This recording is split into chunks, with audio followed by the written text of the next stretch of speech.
Yeah, so a couple years ago, we started talking about succession planning and the heart matters in the guise of a triangle.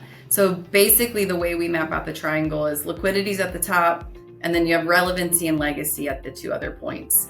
And many times we go into rooms with clients, groups of CEOs and business owners, and everyone says, yep, liquidity's at the top. That's what we're focused on, and the other things kind of don't really matter. But then I walk them through different exercises or stories, and I can tell you one where all of a sudden the liquidity doesn't matter so much. So I was out speaking with a group of CEOs recently, and then a business owner named Doug say, Andrea, all I care about is the liquidity of it. I said, okay, Doug, will you walk down an exercise with me for the next minute with the group? He said, sure. I said, how long have you owned your company? 41 years. I said, great. Who's your oldest standing employee?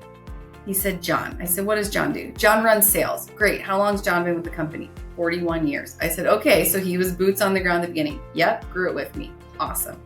Who's your second standing employee? And he said, Mark. And I said, what does Mark do? Mark runs operations. I said, how long's Mark been with the company? 38 years. I said, awesome. You've got some good tenure there. He said, yeah. I said, here's the deal. I'm not only going to get you your number, I'm going to get you 1.5 your number post-tax cash. We still in this together? He said, yep, signed, sealed, and delivered. I said, great. The terms are the first day after we transact, you're going to take the podium on an all-hands meeting of 100 plus employees, stand up in front of them at 9 a.m. and tell them we have new ownership. He said, no problem. I said, great. You walk in that morning, it's 8:50.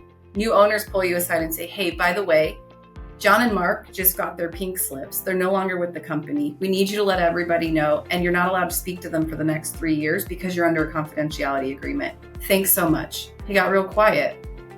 And I said, what's going on, Doug? He said, well, I don't know if liquidity matters as much anymore. I said, I know. So like tying that back to the triangle framework, right? That's when Doug said, you know what? Relevancy, legacy, it actually matters a lot. These people come to my home for Thanksgiving. These are uncles to my kids. That is my legacy. That is my relevancy. I planned on spending my retirement with them, and now I can't speak to them, and I'm pretty sure they won't speak to me. So there is a lot more to this than I ever put credence to, and he was thankful for the perspective.